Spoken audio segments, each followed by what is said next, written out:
And king பெரு. பெருக்கு அகைன்ஸ்டா ஜப்பான்லேயே ரொம்ப பவர்ஃபுல்லான ஹண்டரா இருந்த கோட்டோ ருயிஜியால கூட நின்றுக்க முடியாது.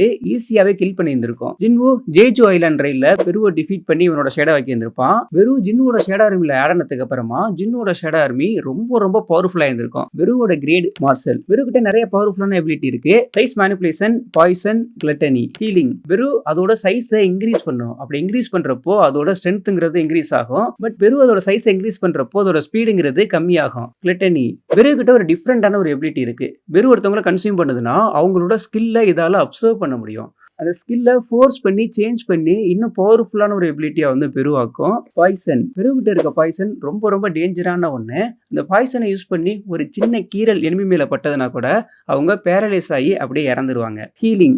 பெருவோட ஹீலிங் எபிலிட்டியுமே ரொம்ப அதிகம். ஜின்வு டெத் ஆகிற ஸ்டேஜ்ல இருந்தப்ப கூட அவனை ஹீல் பண்ணி ஃபர்ஸ்ட் எப்படி இருந்தானோ அந்த மாதிரி ஆக்கி இருந்திருக்கும். பெரு ஜின்வு அவங்க 2 பேருக்கும் பேட்டில் நடந்தது இல்லையா? அந்த பேட்டில்ல பெரு பயங்கரமா அடிபட்டு இருந்தாலும் ஹிம்செல்ஃபாவே அதை ஹீல் பண்ணி இருந்திருக்கும். பெரு பேட்டில் பண்றப்போ ரொம்ப ரூடா இருக்கும். பட் பெரு வந்து ஒரு ஜாலியான கேரக்டர். கொரியன் டிராமாலாம் பார்த்து ஃபன் பண்ணிட்டு இருக்கோம். நீங்க பெருவை பத்தி என்ன நினைக்கிறீங்க அப்படிங்கிறத கீழே கமெண்ட் செக்ஷன்ல கமெண்ட் பண்ணிடுங்க.